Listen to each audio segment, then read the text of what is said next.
अल्हम्दुलिल्लाह वकफ़ा वसलामुन अला इबादिहिल्लज़ीना इस्तफ़ा अम्मा बअद फ़अऊज़ु बिल्लाहि मिनश शैतानिर रजीम बिस्मिल्लाहिर रहमानिर रहीम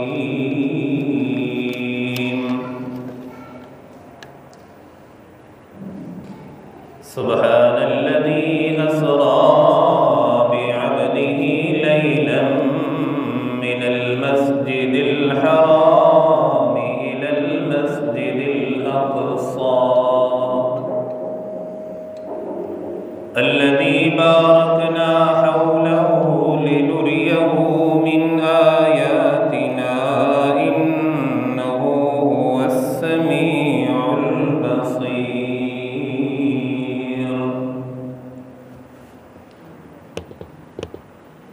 सदक़ल्लाहु व सदक़ रसूलुहुन नबियुल उम्मियुल हाशिमियुल फ़र्शियुल क़रशियुल करीम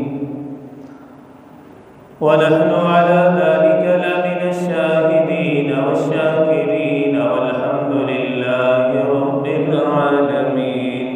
अल्लाहुम्मा सल्लि अला सय्यिदिना मुहम्मदिन व अला आलि सय्यिदिना मुहम्मद व बारिक व सल्लिम। अल्लाहुम्मा सल्लि अला सय्यिदिना मुहम्मदिन व अला आलि सय्यिदिना मुहम्मदिन व बारिक व सल्लिम।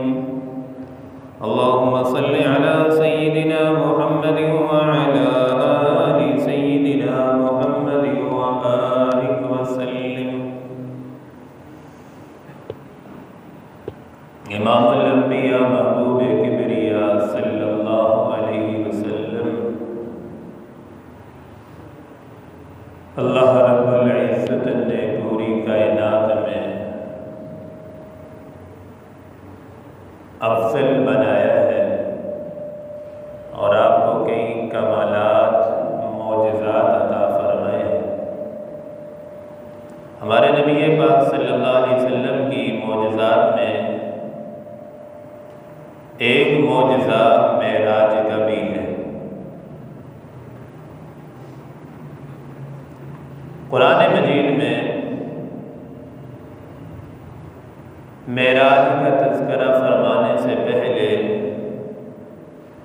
अल्लाह रब्बुल इज़्ज़त ने अपने मुताल्लिक़ यूं अल्फाज इस्तेमाल फरमाए हैं, सुब्हानल्लज़ी अस्रा बिअब्दिही,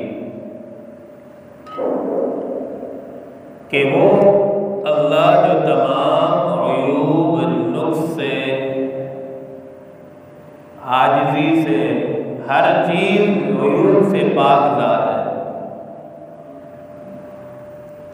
अब मेराज का वाक़या बयान करने से पहले ही हमारे ज़हनों का सफाया कर दिया कि कोई गलत फहमी न रहे कि वो ज़ात इस तरह कर नहीं सकती, कादिर मुतलक है।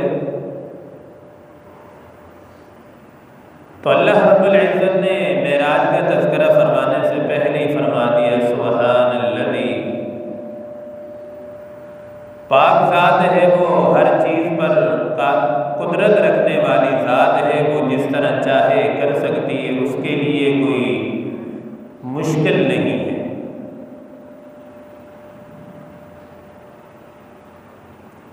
अब वाक़या मेराज में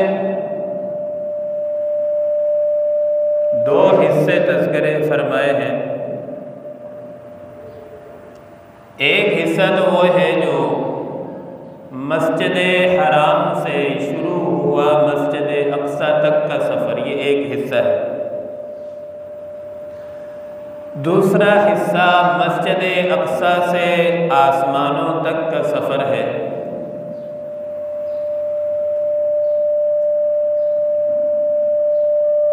पहले हिस्से को असरा कहते हैं। असरा के माने हैं रात के कुछ हिस्से में सफ़र करना, रात के वक़्त सफ़र करना, इसको कहते हैं असरा।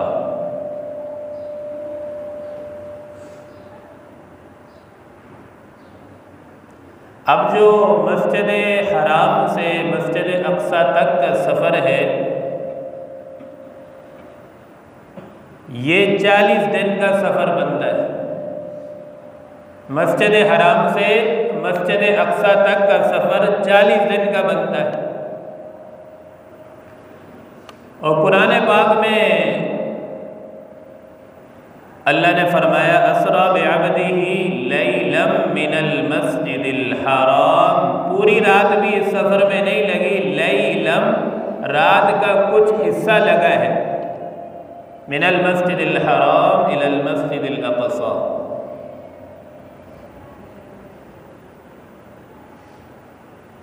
और ये जो सफ़र हुआ है नबी पाक सल्लल्लाहु अलैहि वसल्लम का, ये रूह महल जसद यानी रूहानी सफ़र भी था, जिस्मानी सफ़र, दोनों सफ़र था, कोई ख्वाब नहीं थी, हकीकत पर मबनी सफ़र है।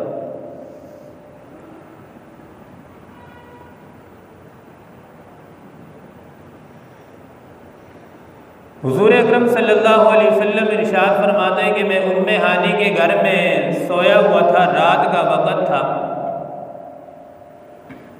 उम्मे हानी जो आप सल्लल्लाहु अलैहि वसल्लम की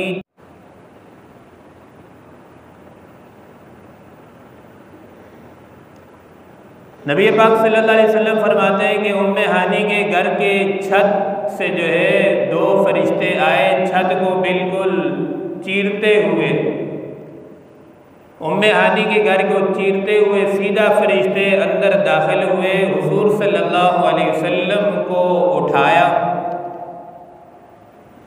उठाकर ले आए। बैतुल्ला में हतीम जगह है जो बैतुल्ला का हिस्सा है, बैतुल्ला के अंदर दाखिल नहीं है, बैतुल्ला के बाहर जगह बनी, उसे हतीम कहते हैं, वहाँ लाकर हुजूर सल्लल्लाहु अलैहि वसल्लम को बिठा दिया। अब सफ़र शुरू करने से पहले हुजूर सल्लल्लाहु अलैहि वसल्लम फरमाते हैं कि सबसे पहले फरिश्तों ने मेरा सीना चाक किया, चाक करने के बाद दिल मुबारक को निकाल कर यूँ बाहर रख दिया।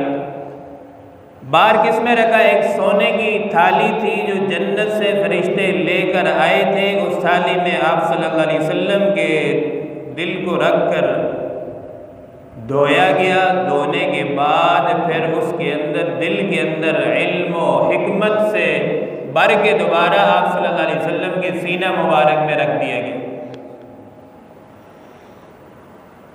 और ये शक़्क़े सदर का वाक़या है, ये कई दफ़ा आप सल्लल्लाहु अलैहि वसल्लम के साथ ये वाक़या पेश आया कि आप सल्लल्लाहु अलैहि वसल्लम के सीना मुबारक को चाक किया गया, दिल को निकाला गया, धोया गया और उसमें इल्म और हिकमत, तहम्मुल, ये चीज़ें भर दी गई।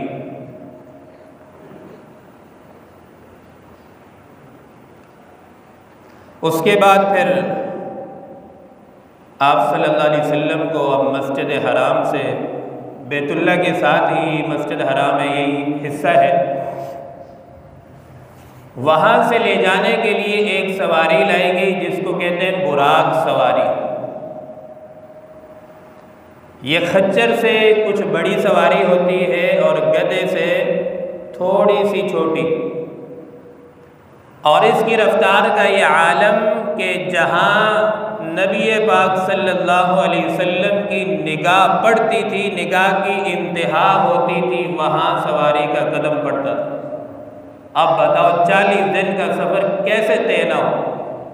जहाँ निगाह की इंतहा वहाँ सवारी के कदम पड़ते थे।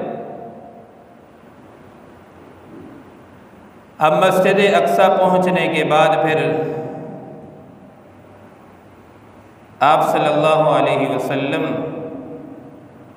का आगे का सफ़र शुरू हुआ, मस्जिद अक्सा से आसमानों तक। जिब्राइल अलैहिस्सलातु वस्सलाम इस सफ़र में नबी पाक सल्लल्लाहु अलैहि वसल्लम के साथ हैं। हुजूर सल्लल्लाहु अलैहि वसल्लम को साथ लिया, आसमानों की तरफ चल पड़े। अब जो ज़मीन और आसमान के दरमियान का जो सफ़र है, ये 50,000 साल का सफ़र है, ज़मीन से आसमान तक, पहले आसमान तक, फिर इसी तरीके से पहले आसमान से दूसरे आसमान तक का भी 50,000 साल का सफ़र है। 7 आसमान लगाओ कितना लंबा सफ़र बनता है। और ये सारा सफ़र अल्लाह रब्बुल इज़्ज़त ने अपने पाक पैगम्बर सल्लल्लाहु अलैहि वसल्लम को रात के कुछ हिस्से में ये सफ़र मुकम्मल करवाया। अब जिब्राइल अमीन साथ लेकर जा रहे, पहले गेट पे आसमान पे पहुंचे, दस्तक दी, अंदर से आवाज़ आई, मन दक्कल बाब, कौन है? जिब्राइल अलैहिस्सलाम ने इरशाद फरमाया, क़ाल जिब्राइल, जिब्राइल आया है। पूछा, क़ील व मम मअक, आपके साथ और कौन है? आप अकेले हैं या कोई और भी साथ है? जिब्राइल अलैहिस्सलाम ने जवाब दिया, क़ाल मुहम्मदुर रसूलुल्लाह, मेरे साथ मुहम्मदुर रसूलुल्लाह सल्लल्लाहु अलैहि वसल्लम भी मेरे साथ है। अब आसमानों की सैर है, फरिश्तों की मरहबा, खुश आमदीद है।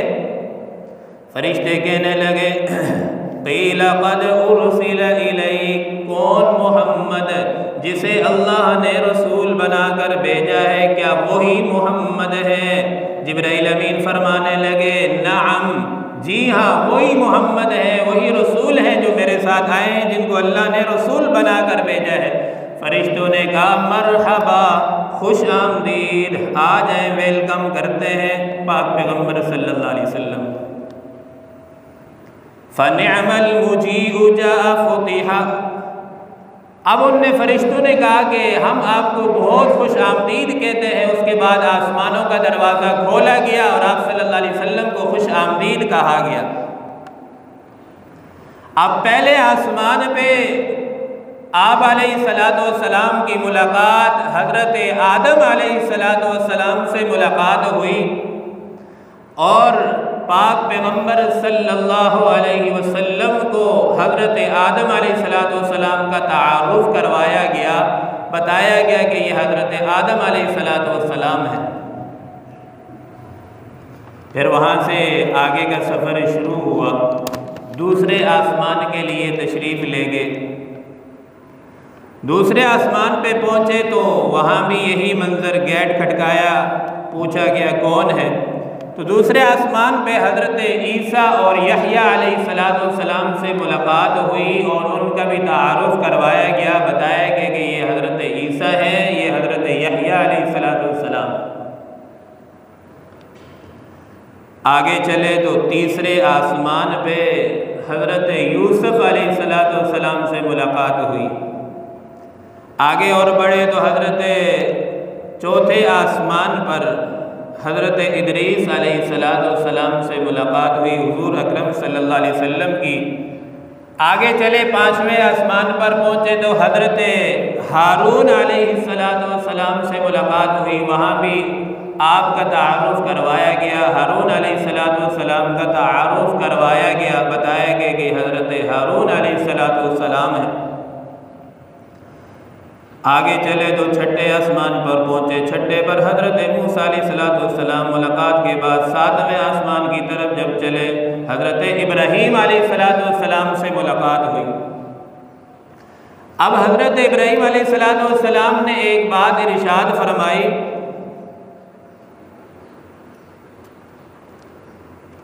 हज़रत इब्राहीम अला नबीना ने फरमाया कि ए प्यारे पैगम्बर, आप जब अपनी उम्मत में वापस जाएं तो अपनी उम्मत को मेरा सलाम कहना। अलैका व अलैहिस्सलाम, हज़रत इब्राहीम अलैहिस्सलाम का सलाम है, उनका जवाब देना यूँ है अलैका व अलैहिस्सलाम। क़यामत तक जितने उम्मती आएंगे सुनेंगे, उसका सलाम का जवाब देना वाजिब है। एक पैगम्बर, अजीम पैगम्बर ने पूरी उम्मत को सलाम भेजा।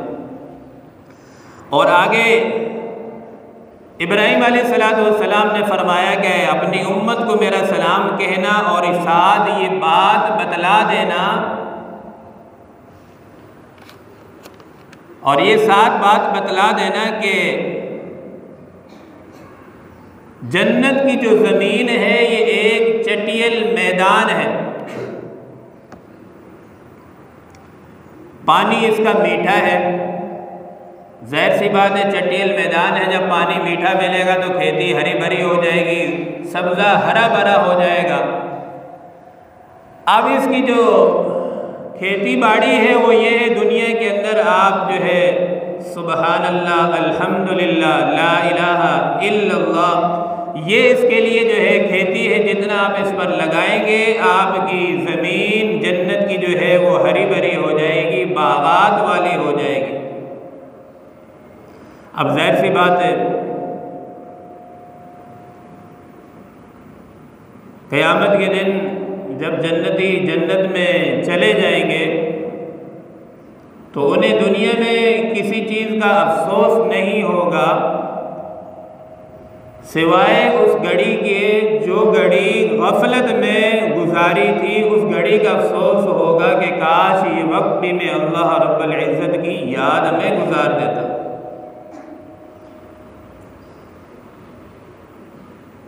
अब जो जन्नतियों के दर्जात जो बुलंद होंगे वो आमाल की बनिस्बत बुलंद होंगे, आमाल की वजह से उनमें ऊंचे दर्जात मिलेंगे। अब यहाँ से आगे फिर 7वें आसमान से आगे का सफ़र प्यारे आका सल्लल्लाहु अलैहि वसल्लम का शुरू हुआ। उसके बाद आगे जो है सिदरतुल मुंतहा आ जाता है। सिदरतुल मुंतहा के साथ बैतुल मामूर है।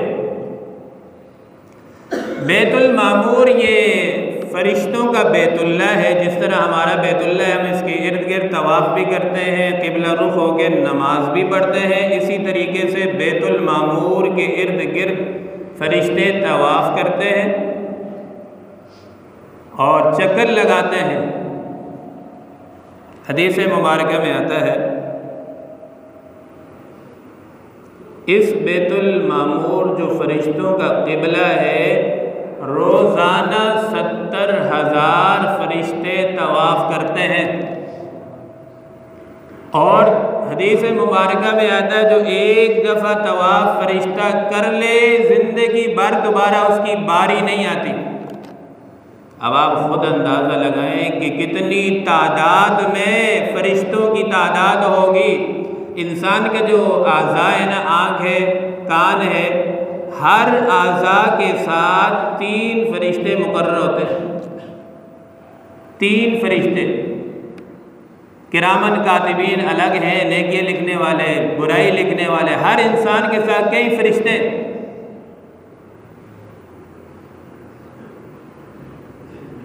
कुरान पाक में अल्लाह रब्बुल इज़्ज़त इरशाद फरमाते हैं, वमा यअलमु जुनूद रब्बिका इल्ला हू।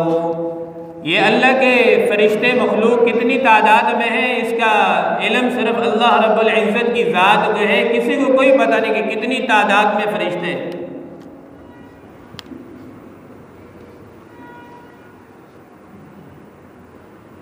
अब जो बारिश होती है,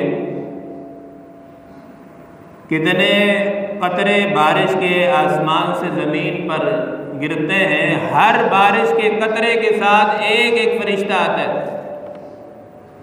हर बारिश के कतरे के साथ एक एक फरिश्ता उतर रहा होता है।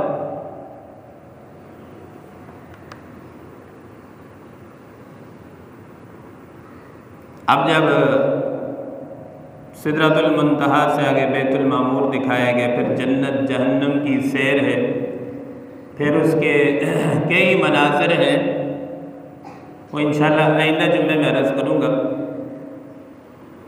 अब इस मेराज में अल्लाह रब्बुल इज़्ज़त ने इमामुल अंबिया सल्लल्लाहु अलैहि वसल्लम को 3 तोहफ़े अता फरमाए। पहला तोहफ़ा तो आप सल्लल्लाहु अलैहि वसल्लम को नमाज का अता फरमाया।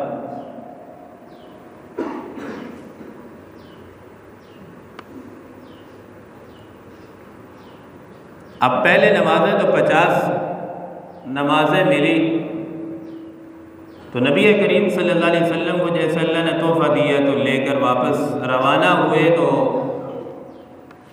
मूसा अलैहिस्सलाम से वापसी में दोबारा मुलाकात हो गई, तो पूछा कि क्या लेकर आए हो तोहफे में। तो इमामुल अंबिया सल्लल्लाहु अलैहि वसल्लम ने इरशाद फरमाया कि 50 नमाजें अल्लाह ने मुझे दी है।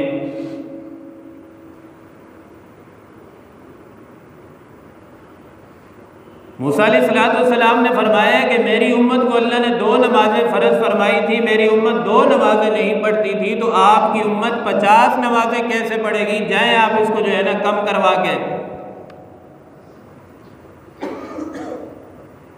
अब महबूब दोबारा जा रहे हैं अल्लाह के पास, जाकर अर्ज़ करते हैं या अल्लाह नमाजें ज़्यादा है, उम्मत इतनी 50 नमाजें नहीं पढ़ सकेगी, कम फरमा दें। अल्लाह ने 5 कम कर दी। दोबारा आए, मूसा अलैहिस्सलाम से मुलाकात हुई, कहा कितनी, का 45 रहेगी। दोबारा जाए, 5 और कम करते करते आखिर में 5 रह गई। मूसा अलैहिस्सलाम ने फरमाया जाए अभी भी और कम करवाएं। तो प्यारे आका ने फरमाया कि अब मुझे शर्म आती है बार बार जाते हुए। और फिर इमामुल अंबिया सल्लल्लाहु अलैहि वसल्लम ने इरशाद फरमाया कि मेरी उम्मत ये 5 नमाजें पढ़ेगी, लेकिन इसको सवाब 50 नमाजों का मिलेगा। क़यामत के दिन सबसे पहले जो हिसाब किताब होगा वो नमाज से शुरू होगा। नमाज अगर ठीक निकलेगी तो सारे अमाल दुरुस्त निकलेंगे। इसी नमाज की बरकत से इंसान को नामे आमाल दाएं हाथ में मिलेगा। यौम युक्शफ़ु अन साक़िन व युदअऊन इला सुजूद व हुम सालिमून। जो दुनिया में सजदा नहीं करते ना, अल्लाह के सामने अपनी पेशानी को झुकाते नहीं है, जबीन को झुकाते नहीं है, कल क़यामत के दिन जब अल्लाह रब्बुल इज़्ज़त फरमाएंगे कि सजदा करो, सबको कहा जाएगा, लेकिन उस वक़्त सब सजदे में गिर जाएंगे। वो लोग सजदा नहीं कर सकेंगे जो दुनिया में सजदा नहीं करते थे। करना भी चाहेंगे, झुकना भी चाहेंगे, लेकिन झुक नहीं पाएंगे। उनकी कमर जो है झुकेगी नहीं, बिल्कुल अकड़ जाएगी।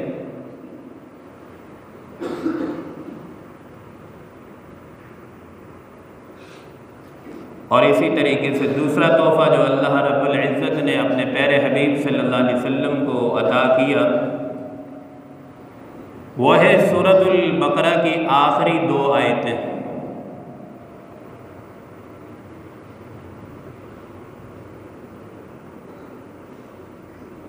आज हम वज़ाइफ के पीछे पूछते हैं, कोई वजीफ़ा बता दें, हम जो वजीफ़ा पढ़े हमारे ये मसले शयातीन और जिन्नात इनके असरात से हम महफूज हो जाएं, जो जामिउल माने वजीफ़ा हमें मिल जाए। तो नबी करीम सल्लल्लाहु अलैहि वसल्लम को अल्लाह ने ये तोहफ़ा दिया कि ये आखिरी जो 2 आयतें हैं सूरतुल बकरा की, आमनर रसूलु बिमा उनज़िला इलैहि मिर रब्बिही वल मुमिनून। आप सल्लल्लाहु अलैहि वसल्लम ने फरमाया कि इन 2 आयतों को रात को सोते हुए जो बंदा पढ़ ले उसे बाकी कोई वजीफ़ा करने की ज़रूरत नहीं है, बल्कि जितने वजीफ़े हैं सबका सवाब मिल जाएगा, सबका जामिउल माने ये वजीफ़ा है। इसके पढ़ने से क्या फ़ायदा होगा? शयातीन से आपकी हिफाजत होगी, जिन्नात से आपकी हिफाजत होगी, घर में किसी का जादू नहीं चलेगा, रिज़्क़ में आपकी बरकत होगी। जिस रात आप ये पढ़ेंगे उस रात आपके घर में चोरी नहीं हो सकती, शयातीन जिन्नात दाखिल नहीं हो सकते। और क्या चाहिए? 2 आयतें 2 मिनट लगते हैं। रात को आदमी जब सोए तो ये 2 आयतें पढ़कर सोया करे। इस तमाम वजीफ़ों का सरदार है ये वजीफ़ा। तीसरा बड़ा तोहफ़ा जो अल्लाह रब्बुल इज़्ज़त ने अपने पाक पैगम्बर सल्लल्लाहु अलैहि वसल्लम को अता फ़रमाया वो ये है कि इंसान शिरक से पाक हो। जो आदमी शिरक न करता हो, दुनिया से इस हाल में वो चला गया, तो पाक पैगम्बर सल्लल्लाहु अलैहि वसल्लम ने फरमाया कि वो आदमी जन्नती है जो अल्लाह के साथ किसी को शरीक न करता हो। कुरान पाक में अल्लाह रब्बुल इज़्ज़त इरशाद फरमाते हैं ना, इन्नल्लाह ला यग़फ़िरु अन युशरक बिही व यग़फ़िरु मा दून ज़ालिका लिमन यशा। शिरक ऐसा गुनाह है कि अल्लाह रब्बुल इज़्ज़त फरमाते हैं कि वे बाकी जितने भी गुनाह हैं, जुल्म है, चोरी है, ज़िना है, सारे गुनाह माफ़ कर दूंगा, मगर शिरक ऐसा गुनाह है कि जिसको मैं माफ़ नहीं करूँगा।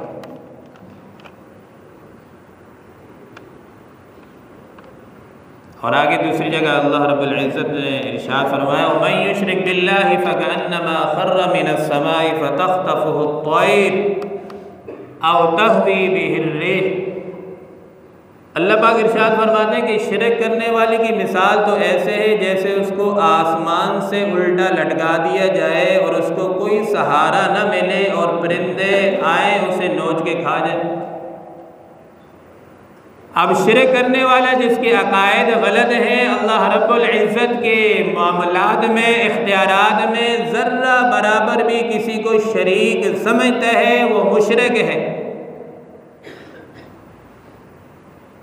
अब मुशरिक आदमी की बख्शिश नहीं होगी, चाहे वो दिन है रात है तहज्जुद में गुजार दे, उसकी कोई बख्शिश नहीं होगी। इसलिए अकीदा दुरुस्त रखना चाहिए। हर चीज़ में अकीदे का अमल दखल है। जन्नत में जाएंगे तो अकीदा दुरुस्त होगा तो तब जन्नत नसीब होगी, अकीदा दुरुस्त नहीं होगा तो जन्नत में नहीं जा सकते।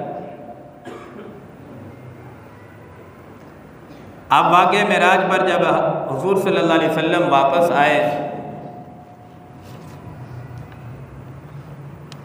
बात को समेट रहा तो आकर जब लोगों को आप सल्लल्लाहु अलैहि वसल्लम ने बतलाया कि इस रात में मेराज हुआ और मेराज कुछ हिस्से में, ज़ाहिर सी बात है, मस्जिद हराम से मस्जिद अक्सा तक 40 दिन का सफ़र, ज़मीन से आसमान तक 50,000 साल का सफ़र, फिर दूसरे आसमान से तीसरे आसमान तक 50,000 साल का सफ़र।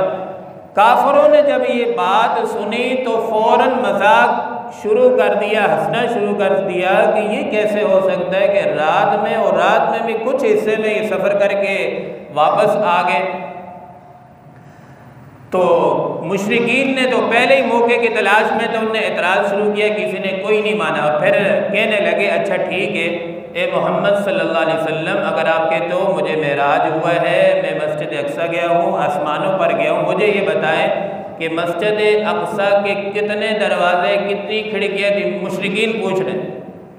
अब आप यहाँ बैठे, अगर मैं आपसे पूछूं अलहम्द मस्जिद में मुझे तकरीबन 12 साल हो गए, कितनी खिड़कियाँ, कितने दरवाजे, मुझे नहीं पता कितने दरवाजे, तवज्जो ही नहीं होती इंसान की।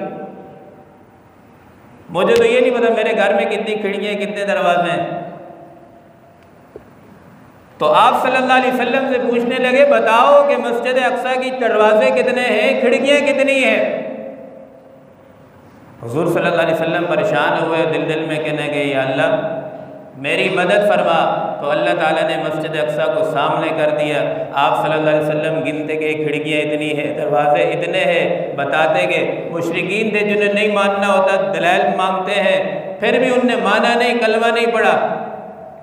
आगे चले तो सिद्दीक़ अकबर से मुलाकात हुई। सिद्दीक़ अकबर, हाँ आपका दोस्त तो ये कहता है कि रात के कुछ हिस्से में हम आसमान पे गए, मेराज हुआ, मस्जिद अक्सा में गए। आप सिद्दीक़ अकबर रज़ी अल्लाह ताला ने फ़ौरन फरमाया, अगर ये बात आप सल्लल्लाहु अलैहि वसल्लम कह रहे हैं तो 100% सच कह रहे हैं। उसके बाद से सिद्दीक़ अकबर का नाम पड़ गया कि सिद्दीक़ सच कहने वाला, सच की गवाही देने वाला। तो सबसे पहले मेराज पे जिस वक़्त कोई गवाही नहीं दे रहा था, उस वक़्त सबसे पहली गवाही देने वाले सिद्दीक़ अकबर है। और दूसरी बात यह है कि वाक़या मेराज को अगर हम अकल के ज़ाविये से देखें तो अकल तस्लीम नहीं करती, मानने को तैयार नहीं है। इसलिए अल्लाह रब्बुल इज़्ज़त ने दीन के ताबे कर दिए कि अकल तुम्हारा ताबे है दीन के, दीन तुम्हारे अकल के ताबे नहीं है। अब आसान मिसाल समझे, शरीयत ने हमें हुक्म दिया है कि जब पानी ना हो तो मोज़े पहने, ऊपर से आप मसा कर लें। अकल तो ये कहती है कि भाई गंदगी नीचे से लगी है तो आप नीचे से मसा करें, लेकिन शरीयत का हुक्म है आपने ऊपर से मसा करना है। तो यहाँ से बात समझ आई कि हमारे अकल के ताबे नहीं है कि जो अकल कहेगी हम वो। दीन में ये कि समझ आए या ना आए, आपने बस दीन पर अमल करना है, मानना है। अल्लाह रब्बुल इज़्ज़त से दुआ है, जो कुछ कहा गया सुना गया, अल्लाह पाक हम सबको अमल की तौफीक अता फरमाए। व आखिरु दावाना अल्हम्दुलिल्लाहि रब्बिल आलमीन।